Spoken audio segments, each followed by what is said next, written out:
Yes, one cardboard cutout of Dwayne "The Rock" Johnson, please. Cool, sounds good. Thank you very much. I can't believe they're actually doing this. If you went to Applebee's this summer, you might be familiar with the Dwayne "The Rock" Johnson promo they're having currently. They have these cool cardboard cutouts and I wanted one. So, one call later and I will be getting a Dwayne "The Rock" Johnson cardboard cutout.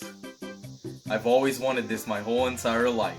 Unfortunately, I cannot pick it up until the marketing campaign has ended, so I need to find a way to kill time until that happens. Hell yeah!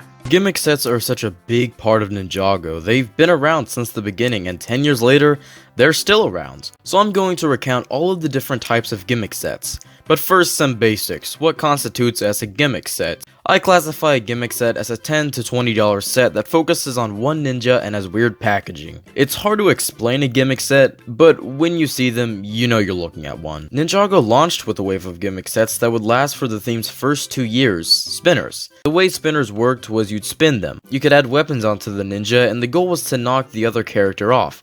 It was really simple, but there are multiple waves. Literally every Ninjago character in 2011 had a spinner, and most had one in 2012. These things are around $10. Now, a staple of gimmick sets is an exclusive variant of the ninja, and at first, the spinners didn't have that. But in 2012, they did. The NRG Ninja are basically the true potential ninja in minifigure form. These were exclusive to the spinners, and Energy J only being available for a limited time makes them cost $75. Okay, so for $60 you can get Breath of the Wild, a non-linear adventure game that completely revolutionized the open world genre, or Energy J. After 2012, gimmick sets seemed to vanish, until 2015, Air Jitsu, here we go. In Season 5, Possession, the ninja learned a new take on Spinjitzu, Air Jitsu, and to coincide with Air Jitsu, they made gimmick sets, and I proudly own all of these. The Air Jitsu sets were pretty simple, a handle, a flyer, and a figure. The ninja all got an exclusive figure, and wow, these guys are awesome. So here's how they would work. You would put the ninja in these capsule things, lock them, enter them into the flyer, pull, and they'd go flying. It was a really fun idea. The exclusive figures were awesome looking, and then there were Moro and Wraith. Yeah, for some reason they made our Jitsu sets for Moro and Wraith. Moro I can kind of understand. He's the big bad and he does their jutsu, but Wraith? Odd choice. Anyways, Ninjago gimmick sets would once disappear again until 2018. Hot off the tails in the movie, we got more gimmick sets. These are Spinjitzu Master sets. Weird name, and in general, this is a weird wave of sets. First off, these are like Air Jitsu flyers and Spinjitzu combined. It has a handle like the Air Jitsu flyers, but they stay on the ground like Spinjitzu. These figures are also weird. It's basic training robes with their elements blasting out of it. Some like Kai and Lloyd's look cool, but the rest just don't look good. I only bothered picking up the Cole set. Luckily, from here on out, gimmicks would remain a constant for the next 3 years. And so, gimmicks were with Hunted, Dragon Flyers. These are strange. Like Air Jitsu, but with some weird wing attachments. I don't have any of these, as I never cared to pick any of these up.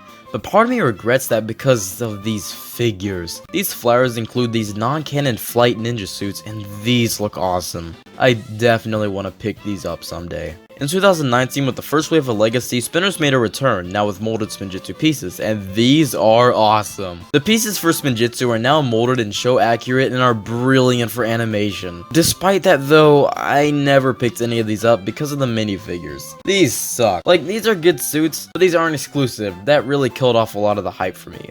Secrets of the Forbidden Spinjitzu. The worst season had forgettable sets? I failed to remember these. These are like the spinners from the beginning of the year, but now Forbidden Spinjitzu. These vortexes were actually included in the sets, which is how I got some.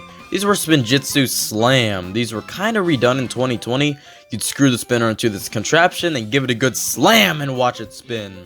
In 2020, the amount of gimmick sets decreased. 3 gimmick sets. Yikes. Arcade pots are what these are called, and I really like how they didn't do a spinner this time. The arcade pods really fit the video game motif. These are molded pieces, and these figures, a Digi Ninja, and then an exclusive Avatar variant. This was an awesome way to get one of the Digi Ninja as well as an exclusive figure.